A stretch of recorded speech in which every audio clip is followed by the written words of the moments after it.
way I want to innovate and utilize technology is not necessarily always working on processes. Because processes, in my opinion, a lot of times is mindset of cutting the bottom line. So the thing that I want to have to innovate, to utilize technologies, how do we utilize technology to increase the top line revenue?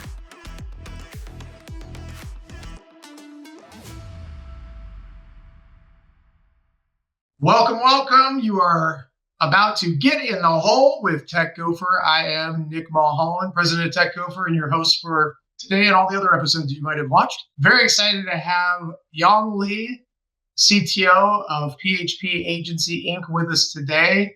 He goes by Lee. Lee, how you doing? Good. How are you, Nick? Thanks for having me. Absolutely. Yeah, it was really fun to see you a couple weeks ago at our event, which we'll talk about a little bit later. But yeah, we're looking forward to talking with you. So as we always start, what are you drinking today? But you're at your office, so you would probably be in trouble for that. So we're going to ask you, what is your favorite drink? Yeah, because if I was to build out a bar behind my desk here, I'll be in trouble. HR will be all over me. So I got it. I'm still at the office. If I was at home, I'll be having something other than water. But today, Yep. I'm sticking to water, agua. That's what I'm drinking for now. I appreciate that. So when you go home to unwind, what would you say is your favorite drink of choice? It depends on the situation. Okay. Sometimes I like to go, hard, and sometimes, a little glass of wine will do. When I drink a glass of wine, I usually go for a red, something too heavy like Merlot, but something a little bit lighter like Pinot Noir or something like that. But when I want to go hard, I usually like clear. So I have a very wide range of liquor likings or whatever you want, favorite liquors. Yeah. And when I drink, I usually drink vodka straight up. Yeah. But for after dinner, I'm also very keen to have a nice aged tequila. There you go. 1942, baby. Yeah, that's a good one for sure. You just reminded me at our events, you are the vodka. So that's awesome. I didn't want to go hard either. And I'm not ashamed, but I've got a tangerine white claw. That's hey, that's in the fridge. It's lying. I'm actually, to be honest with you, I think my wife bought it for a party we're having this weekend, but I'm a big High Noon fan. That stuff's pretty tasty. I like to stick with the clear typically as well. Yeah. Says the guy who throws whiskey events all over the U.S., but I'm with you. So yeah, cool. I was gonna have a different opinion about you, Nick. After seeing that White Claw, that's something my daughter would drink. Well, yeah, between High Noons, I mean, when White Claws first came out, that was the best thing on the golf course, right? I mean, it's just light. Yeah. That doesn't get you too crazy, but we're gonna talk about golf and your daughter a little bit later. So let's jump into it. What a awesome background you have. Tell us a little bit about your background and how you navigated to ultimately be at, as an IT leader at PHP. Sure. So I've always been in IT industry all my career, probably now reaching about 32 years. That's a long time. I look younger than I was going to say, I wouldn't have said it was over 20. So that's kind of my background, but I started out as a computer programmer. I mean, that was my career for probably 5 to 7 years, and start moving up in the leadership role, more becoming a manager and eventually becoming a COO role for a business unit as well.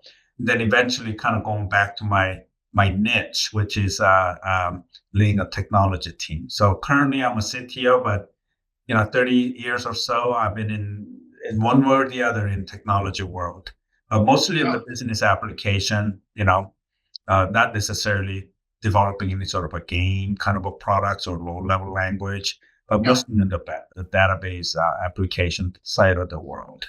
So my niche really is improving and leading a business through technology. Yeah. And so tell us a little bit about your time at PHP, which, as I'm looking at your LinkedIn, you've been there for a little over 2 years. What was, what made PHP attractive to you to be there, as well as what were they seeking that fits your skill or currently fits your skill set, I guess? Yeah. So what attracted me to PHP was their entrepreneurial mindset, the culture they have here. I mean, I actually reached out to the CEO of the company, and that's how I got introduced to PHP at the time. He was still leading as a CEO here. His name is Patrick Bet-David. And he has his huge following as well in various podcast type of programs. But that's what attracted me really was talking to him as one first conversation and how brilliant he is when it comes down to leading an entrepreneurial type of a business. And that's just been my niche. I've been in a lot of small and large organizations, Fortune 50 all the way to startups. And I'll be honest with you, I enjoy small company a lot more than the big organizations. A lot of red tape. Yeah. No, and I became big organization employee through acquisition most of the time. So my necessarily a choice. It just kind of became one through acquisition, which is a great journey as well. Sure. And that's something, PHP is going through as well at this moment as things progress with the acquisition. Is growth by acquisition? Correct. No, I mean, we've been acquired about 2 years ago by a large organization. So we're going through that type of a journey probably in the next few years as well. Gotcha. Very nice. Well, being that you're the CTO, I think our viewers and listeners would love to understand, how are you utilizing technology to impact both the business side or business processes to stay ahead of your competition? Financial industry or financial services is pretty competitive. So the way I view, especially where I am today at PHP, is I always, because of the culture they have here, we have this mindset where field is key. We're in a financial services industry where we distribute life insurance products and annuity products of very large other carriers. And we have our own captive life insurance agents who sell those products. So we have this culture called field is king. And I truly believe it as well, is without the field producing and selling those products, we won't be where we are today. So with that mindset, the way I want to innovate and utilize technology is not necessarily always working on processes, because processes, in my opinion, a lot of times is mindset of cutting the bottom line, right? Mm-hmm. So the thing that I want to have to innovate, to utilize technology is, how do we utilize technology to increase the top line revenue? So that's just always been my mindset. So here, everything I do has to do with how do we improve agents' performance, because that impacts top line, not bottom line. I mean, we do have some projects as well that works on the bottom line, but top line always takes priority. No, I'm sure your CEO does not hate you talking about driving up revenue, or your CRO at least, for sure. Oh yeah, absolutely. That's the mindset we all have here. And that's one of the things that attracted me here more than any places, just that mindset. Yeah, that's fantastic. So I will let you share, though I don't want to take too much credit. We met you at an event a little over a year ago in Dallas, and you engaged our team with kind of a unique problem that luckily we were able to bring a couple of vendors to your attention.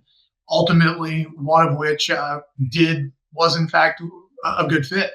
I know that some of it you can't talk about for legal reasons, but I think our viewers and listeners would love to hear a little bit about your experience, not only working with Tech-Gofer, but more, how that, just the problems and finding the solution and the engagement that you've had.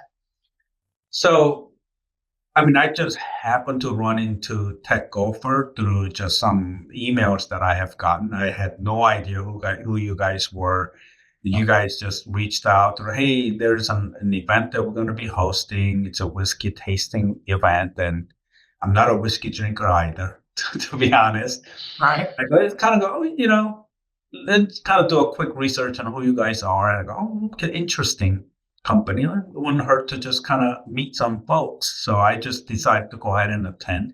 And I attended. And, what I really loved about the event that you guys had was just a free format. You guys didn't have any more presentation, no hard sales pitch. Just kind of, hey, come and enjoy the environment, enjoy the food, enjoy the whatever your drink of choice may be, and just meet some people. So I did that. That's all I did. And then, after going back to my office, like a couple months later, I happened to get was in a meeting with the CEO and other senior leadership, and they go, what would be nice for our we have this annual conference in Vegas that have about 12,000 attendees. Right. CEO mentioned it would be nice to just maybe be able to showcase something that related to AI that agents can utilize. And I go, oh, and when do you want this by? Well, how about in, August? And this was in April or May. I can't remember. Yeah. So I go, oh, you mean this year? You go, yeah, in about 3 to 4 months. And I go, yeah. Oh, okay. What's the budget? Well, you figured that out.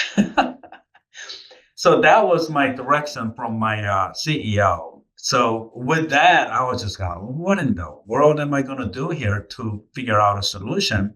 And then what popped up in my head was, let me give Mark a call or just send them an email and say, hey, I ran into this situation and see if you guys can help us. Sure enough, Mark immediately responded and started working on it. And long story short, we got recommended about 3 to 4, I believe, different partners that you guys work with. Mm-hmm. And the first one was like 3. And then there was one that we thought would work out. But I was a little bit concerned with again, I'm not going to name any names, but the pricing and some of the speed to implement was one of the concerns that I may have had at the time. So Mark kind of took that ownership and came back to me with another partner, and I fell in love. The way I fell in love was immediately I asked for, can you do a proof of concept with my we call them field advisory board and our senior leadership to kind of see if they can do a quick demo. They came back with a demo in 24 hours, less than 24 hours. They were branded, and I was like, where'd you get all this information? I go, well, we just Googled it on the website and found your information, and we built something out. Well, immediately I knew they were the partner who I can work with. So long story short, contracting took about 3 months. Implementation took 1 month. Yeah, I was going to say that the legalese was not on you. It was somebody else's job. That was the lawyers. Yeah, that sometimes happens. But no, that's fantastic. Even I didn't know that only took a month to actually deploy. Oh, we signed the contract July 1, I believe, was the effective contract date, and we had to get something up and running first week of August. Fully functional site. And if I am correct, you took that solution, you went to your national event in Las Vegas, and it got some pretty good results. Or definitely got some eyes opening that they were excited about it coming out. And that wasn't just for PHP. And for our viewers who don't know, PHP's own parent company is Integrity, correct? Correct. Integrity, senior leadership at Integrity also came out, watched. What we did, rather than actually demoing something that we have built, we built a snippet of a video production. We have a very robust video production team here who produces top level, class A video stuff. They put a video together and it showcased it. It was like a 2-3 minute video, and everybody just was on their feet, standing ovation after they saw the video of it. So it had a very, very, very positive feedback from everyone. And then, people start using it next day. I mean, that night, actually, because the event didn't end until about 1 a.m. So yeah, that was a huge success. And I haven't, I'm going to only mention Mark's name because that's the guy I went to and worked with. Right, yeah. And I owe a huge thanks to Mark making that a successful. Yeah, he's one of our top client champions for a reason. And ultimately, for me as the president, it's fantastic to hear stories like this because I go out of my way to really try to have a big portfolio, to really do a lot of due diligence behind the scenes and really scour the world, if you will, the marketplace, to have the right solutions available to our team to go and source from when the need arises. So that was such an awesome one to watch from my perspective of that's the first project that we've ever really brought that vendor in on, and they were able to solve a very unique and complex problem for you. So I appreciate you sharing that story. That means a lot. So if you don't mind, you've been to a couple of our events. What's your favorite part about the event? Is it the peer-to-peer networking? Do you feel like you get education from it a little bit as well? It is what I said earlier. It's the normal, formal presentation. I go to those meetings. That's my PowerPoint, and I don't like that. And I really love the whole informal environment. The venue that you guys also pick, I love that as well. And then I think you guys utilize two different ones so far in Dallas area, and both of them I love. And just mingling with people, getting to know people, getting to know you guys, and just having fun. Thank you. If that's your takeaway, is you had fun and you got some value, and you met some of your peers. That's what I appreciate you sharing. Yeah, and again, by having that mindset, I remember who you guys were, and then 2 months later, I made a call. Right, exactly. Right, because at that moment, I didn't have anything for you guys, or I didn't have nothing was in my mind to go, what can I do? But it's the experience. A lot of times people don't remember what they did, but the experience they had is the memory that they have in a longer term memory. So that's why I remember to reach out and call you guys. So that's that's what I liked about it.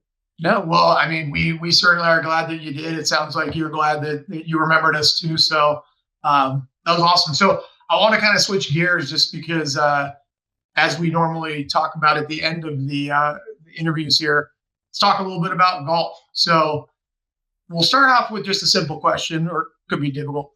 Who is your favorite pro golfer and why? And I'm going to answer for you that in 5 or 6 years, that answer could be your daughter. Possibly, if she wants to take the pro route, but I don't know if she will, because she's still contemplating. But today, I would say Rory would be my favorite. I love him. His style, his demeanor, I love that.